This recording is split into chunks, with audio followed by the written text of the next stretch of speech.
Bismillahirrahmanirrahim. Assalamu alaikum students. Today we have lecture number 1 of chemistry from chapter number 7, that is electrochemistry. So students, in our previous lecture अब तक जो हमने methods पढ़े थे prevention of क्रूजन्स के, उसमें हम मेटेलिक मेथड के बारे में पढ़ रहे थे और हमने पढ़ा था कि मेटेलिक मेथड जो है वो 2 टाइप्स पे कंसिस्ट करता है। उसकी फर्स्ट टाइप उस मेथड की थी फिज़िकल मेथड, दूसरी टाइप हमारे पास थी इलेक्ट्रोलाइटिक मेथड। ठीक है, आज हम इलेक्ट्रोलाइटिक मेथड को पढ़ने लगे हैं बेसिकली, जिसको हम इलेक्ट्रोप्लेटिंग भी कहते हैं। तो बेटे इलेक्ट्रोलाइटिक मेथड के ज़रिए से हम प्रिवेंशन कर सकते हैं क्रूजन्स की, और इलेक्ट्रोलाइटिक मेथड के अंदर इलेक्ट्रोप्लेटिंग को इंट्रोड्यूस करवाया गया है। इलेक्ट्रोप्लेटिंग एक अपने आप में एक प्रोसेस है जिसकी वजह से क्रूजन जो है वो प्रिवेंट होती है और बेसिकली इससे मेटल्स की अपीयरेंस भी इन्हेंस होती है, इम्प्रूव होती है। तो बेटे इलेक्ट्रोप्लेटिंग अभी आप लोगों के लिए एक न्यू टर्म है। इसमें क्या होने वाला है मैं बताती हूँ आपको।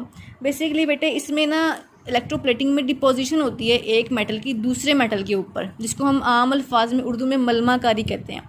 अब मलमाकारी जो वर्ड है इसको इस तरीके को इलेक्ट्रोप्लेटिंग कहते हैं, जिसके अंदर किसी एक मेटल के ऊपर दूसरे मेटल को डिपॉजिट करवाया जाता है ताकि उसको प्रिवेंट करवाया जा सके क्रूजन से।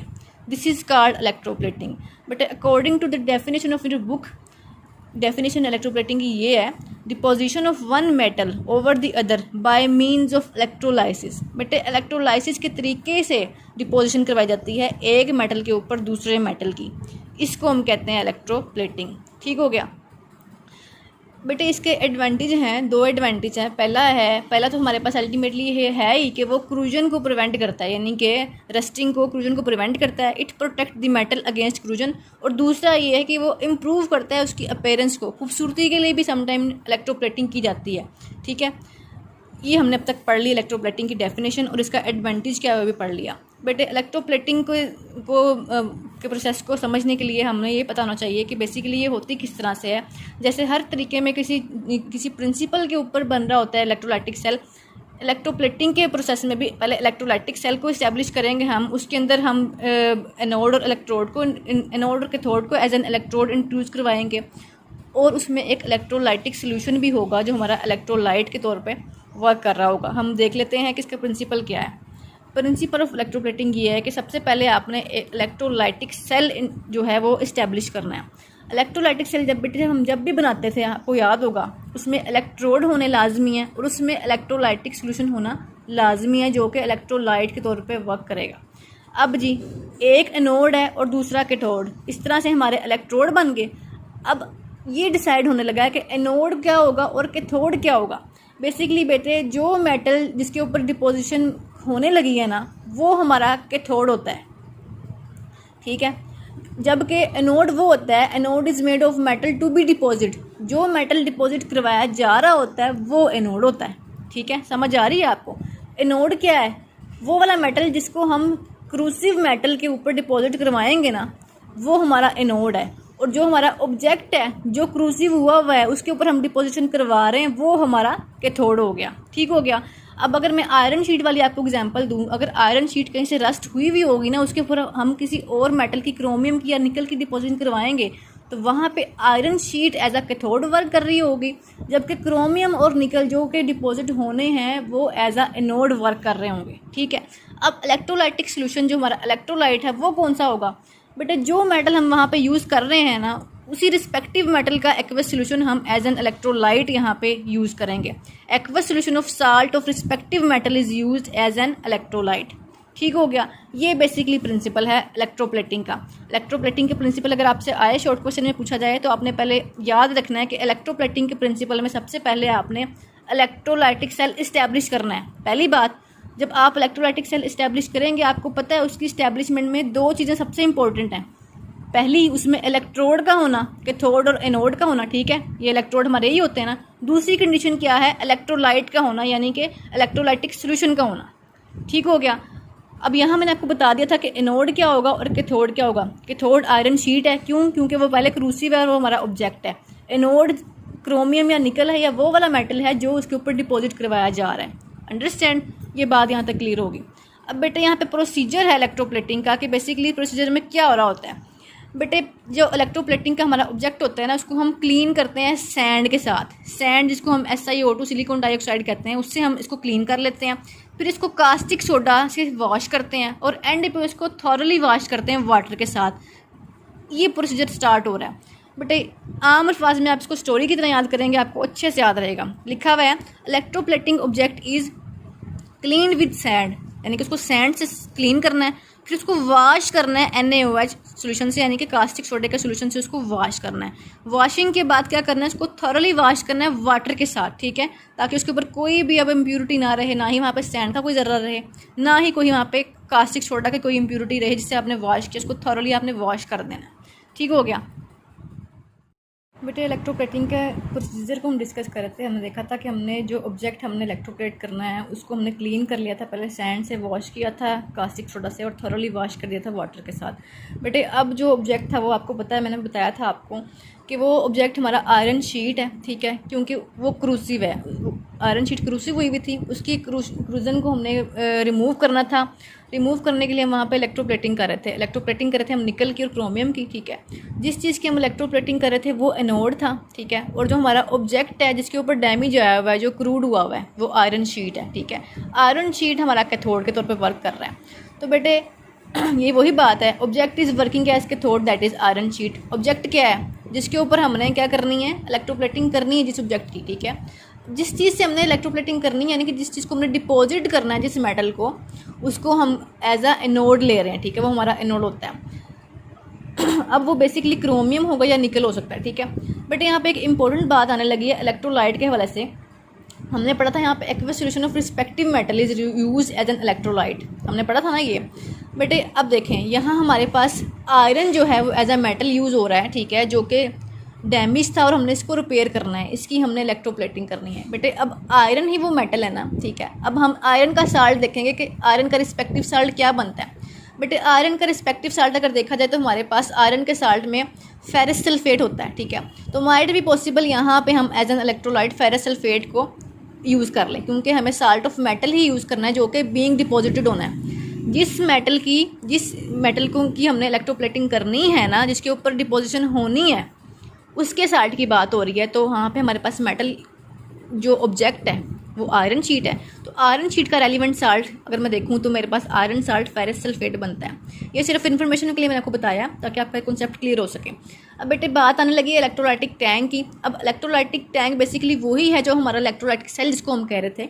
तो बेटे इलेक्ट्रोलाइटिक टैंक या इलेक्ट्रोलाइटिक सेल बेसिकली बना हुआ होना चाहिए सीमेंट का, ग्लास का या फिर वुड का, ताकि उसके अंदर इलेक्ट्रोड को हम सस्पेंड कर सकें, ठीक है। इलेक्ट्रोड की सस्पेंशन जिस टैंक में होनी है वो टैंक या वो इलेक्ट्रोलाइटिक सेल सीमेंट, ग्लास या वुड का बना हुआ होना चाहिए, ठीक है। ये भी एक कंडीशन है। उसके बाद जब हम सारी कंडीशन अचीव कर लेंगे, एंड पे हमने जो है उसके साथ बैटरी कनेक्ट करनी है। बैटरी कनेक्ट करने का मकसद क्या है, बेसिकली बेटे जब करंट पास होगा ना तो जो एनोड के वो जो मेटल है वो मेल्ट होगा, और मेल्ट होकर क्या होगा, बेसिकली वो डिज़ोल्व होगा आइंस में, ठीक है। ये आइन जब डिज़ोल्व हो जाएंगे एनोड के, ये माइग्रेट कर जाएंगे कैथोड की तरफ, और कैथोड हमारा वही आयरन शीट है जिसके ऊपर डैमेज था। ये मेल्ट हुए हुए या आयोनाइज हुए हुए जो सोल्यूशन है ना, ये आइंस माइग्रेट करके कैथोड की तरफ जाएंगे और जहाँ पे डैमेज था वहाँ पे डिपॉजिट हो जाएंगे। बेसिकली ये सारी स्टोरी है। अब मैं आपको बताती हूँ, बुक में ऐसे लिखा हुआ है, electrode are connected with battery when a current is passed the metal from anode dissolve in solution and metallic ions migrate to the cathode and deposit here. बेटे वही बात है कि जब करंट पास होगा एनोड का जो मेटल है वो डिसॉल्व हो जाएगा सोल्यूशन के अंदर। डिसॉल्व होने के बाद बेटे जब डिसॉल्व होगा तो बेसिकली आइंस में कन्वर्ट होगा। तो ये आइंस जो हैं वो माइग्रेट करेंगे कैथोड की तरफ, और कैथोड पे जाके जहाँ पे डैमेज था वहाँ डिपॉजिट होना शुरू हो जाएंगे। जब उनकी डिपोजिशन हो जाएगी अल्टीमेटली वहाँ पे एक लेयर बन जाएगी जिसको हम कह रहे हैं हमारी इलेक्ट्रोप्लेटिंग हो चुकी है। इस तरह से वो डैमेज भी रिपेयर हो जाएगा। ठीक हो गया, समझ आइए आपको। बट अब हमने एग्जांपल पढ़नी है इलेक्ट्रोप्लेटिंग की, वो हम पढ़ेंगे सिल्वर के लिहाज से। सो स्टूडेंट्स हम पढ़े थे इलेक्ट्रोप्लेटिंग को। अब हमारे पास इलेक्ट्रोप्लेटिंग ऑफ सिल्वर है जो कि फर्स्ट टाइप है इलेक्ट्रोप्लेटिंग की। बट इलेक्ट्रोप्लेटिंग के बारे में पढ़ते हुए हमने अभी पढ़ा था प्रिंसिपल होता है इलेक्ट्रोप्लेटिंग का, जिस प्रिंसिपल के तहत हम इलेक्ट्रोप्लेटिंग के लिए इलेक्ट्रोलाइटिक सेल को इस्टेब्लिश करते हैं। उसके लिए 3 रिक्वायरमेंट थी हमारे पास। बेटे तीनों रिक्वायरमेंट आपको याद होंगी, अभी हम रिकॉल भी कर लेते हैं। तो बेटे देखते हैं कि वो टैंक जिसके अंदर हमने इलेक्ट्रोप्लेटिंग ऑफ सिल्वर करनी है वो किस पे कंसिस्ट है। तीनों कंडीशन देखते हैं। ये बेसिकली वो टैंक है जिसको हम इलेक्ट्रोलाइटिक सेल या इलेक्ट्रोलाइटिक टैंक कर रहे हैं, जिसके अंदर हमने सिल्वर की इलेक्ट्रोप्लेटिंग करवानी है। ठीक है बेटे, फर्स्ट कंडीशन के अकॉर्डिंग हमारे पास इलेक्ट्रोड यानी कि एनोड और कैथोड होने चाहिए इलेक्ट्रोलाइटिक टैंक के अंदर, वो मौजूद है। दूसरी कंडीशन के अकॉर्डिंग हमारे पास इलेक्ट्रोलाइटिक सोल्यूशन होना चाहिए टैंक के अंदर, वो भी मौजूद है। थर्ड कंडीशन के अकॉर्डिंग बैटरी कनेक्टेड होनी चाहिए, बैटरी भी कनेक्टेड है। सो कंफर्मेशन होगी कि बेसिकली ये हमारे पास इलेक्ट्रोलाइटिक सेल है। ठीक है, हमारे पास इलेक्ट्रोलाइटिक सेल तो मौजूद है जिसके अंदर हम सिल्वर की इलेक्ट्रोप्लेटिंग करने लगे हैं। ठीक है, अब बेसिकली ये टैंक किन किन मटेरियल्स के ऊपर कंसिस्ट करता है बेटा? सिल्वर का रोड है जो कि एज अ एनोड वर्क कर रहा है। अब उस कॉन्सेप्ट को रिकॉल कर लें कि जो मेटल ऑब्जेक्ट के ऊपर डिपॉजिट किया जाएगा वो एज अ एनोड वर्क करेगा, और जो मेटल डैमेज है जिसके अंदर क्रूजन थी, उस क्रूजन को हमने रिपेयर करना था, वो एज अ कैथोड वर्क करेगा, वो हमारा ऑब्जेक्ट कहलाएगा जिसको हमने रिपेयर करना है। Object to be electroplated is called as cathode. हमने यही कॉन्सेप्ट पढ़ा था प्रिंसिपल में। उसी कॉन्सेप्ट के तहत सिल्वर रोड हमारे पास एनोड है, क्योंकि सिल्वर रोड जो है ये डिपॉजिट होगा दूसरे ऑब्जेक्ट के ऊपर, यानी कि हमारे पास स्पून वो ऑब्जेक्ट है जिसके ऊपर सिल्वर रोड जो है डिपॉजिट होगा। बेटे अब सिल्वर रोड बजाते खुद डायरेक्टली तो डिपॉजिट नहीं हो जाएगा। बैटरी कनेक्ट करने का मकसद ये है कि इस बैटरी के कनेक्ट करने से जैसे करंट पास होगा ना, सिल्वर रोड ने मेल्ट होना शुरू हो जाना है, डिज़ोल्व होना शुरू हो जाना है अपने आइंस के अंदर। सिल्वर रोड ने आइंस के अंदर डिज़ोल्व होना शुरू हो जाना है, और ये आइंस माइग्रेट करके ट्रांसफ़र हो जाएंगे कैथोड के ऊपर, और इस कैथोड के ऊपर इनकी डिपोजिशन स्टार्ट हो जाएगी। इस डिपोजिशन के नतीजे में जहाँ जहाँ से ये स्पून डैमेज था उस स्पून की रिपेयरिंग यानी कि क्रूजन की प्रिवेंशन हो जाएगी, और इसको हम कह देंगे इलेक्ट्रोप्लेटिंग हो गई है सिल्वर की डैमेज मेटल के ऊपर। जो कि हमारा स्पून था जहाँ डैमेज था वो रिपेयर हो गया। अब बेसिकली यहाँ पे इलेक्ट्रोलाइटिक सोल्यूशन जो है वो AgNO3 का यूज़ हुआ है। बट इसके पीछे भी हमारा कॉन्सेप्ट है। आपको याद होगा हमने पढ़ा था कि हमने जो मेटल यूज़ करना है ना डिपोजिशन के लिए, हमने उस मेटल के रेलिवेंट साल्ट को एज एन इलेक्ट्रोलाइट यूज़ करना है इलेक्ट्रोलाइटिक टैंक के अंदर। तो बेटे हम सिल्वर रोड यानी कि सिल्वर मेटल को as an electroplating object, as an electroplating depositing agent use कर रहे हैं। ठीक है, तो सिल्वर रोड जो है इलेक्ट्रोप्लेटिंग डिपोजिटिंग एजेंट है, तो इसका रेलिवेंट साल्ट इलेक्ट्रोलाइट कौन सा बनता है? AgNO3। सिल्वर रोड से ही मिलता जुलता साल्ट ये Ag का ही बनेगा ना। अब सिल्वर रोड है हमारे पास, तो मैं कौन सा साल्ट यहाँ पे यूज़ करूँगी? सिल्वर नाइट्रेट का साल्ट। ठीक है, this is the reason behind कि हम यहाँ पे AgNO3 यूज़ कर रहे हैं। बट बुक में जो बातें लिखी हुई हैं उनको भी हम रिकॉल कर लेते हैं, बिल्कुल एज इट इज़ जो मैंने बताया आपको। Electroplating of silver is carried out by establishing an electrolytic cell. अब यहाँ पे एक स्ट्रिप जो कि प्योर स्ट्रिप है सिल्वर की, वो एज अ एनोड वर्क कर रही है। बेटे क्यों? बेसिकली स्ट्रिप ने मेल्ट हो जाना है, डिज़ोल्व हो जाना है आइंस के अंदर, और इन आइंस ने माइग्रेट करके ऑब्जेक्ट के ऊपर इलेक्ट्रोप्लेटेड हो जाना है। ठीक हो गया। अब जी ये बेसिकली जो स्ट्रिप है ये डिप होगी सोल्यूशन के अंदर, जो कि हमारा इलेक्ट्रोलाइटिक सोल्यूशन है जिसको हम सिल्वर नाइट्रेट कह रहे हैं। बेटा ये स्ट्रिप सिल्वर नाइट्रेट के सोल्यूशन के अंदर डिप है, और सिल्वर नाइट्रेट का सोल्यूशन इलेक्ट्रोलाइट है। ठीक हो गया, दूसरी कंडीशन भी फुलफिल होगी। थर्ड पे वो कहता है मेटेलिक स्पून इज कैथोड। बेटे आपको अच्छे से पता है कि बेसिकली हमारा ऑब्जेक्ट जो होता है वो कैथोड होता है। अब ये मेटेलिक स्पून है, मेटल का बना हुआ कोई स्पून है, वो हमारा ऑब्जेक्ट है। अल्टीमेटली इसके ऊपर डैमेज था, हम इसको रिपेयर करेंगे। जिस चीज़ का हमने डैमेज रिपेयर करना है वो हमारा ऑब्जेक्ट है, और वो एज अ कैथोड वर्क करता है। सिंपल सी बात है, वही जो मैंने बताई थी आपको। एंड पे वो कहता है anode dissolve to produce silver ions. बेटे वही बात है, एनोड जो है सिल्वर रोड था वो डिज़ोल्व होएगा और आइंस प्रोड्यूस करेगा, लेकिन कब? जब बैटरी अप्लाई हुई थी। तो वही बात है, after applying battery anode dissolve to produce silver ions. और ये आइंस क्या करेंगे? Ions migrate to cathode, discharge there and deposit on object is spoon. बेटे अब ये आइंस जो डिज़ोल्व हुए थे इन्होंने माइग्रेशन करना शुरू कर दी थी कैथोड की तरफ, और यहाँ पे इनकी डिपोजिशन स्टार्ट हुई थी।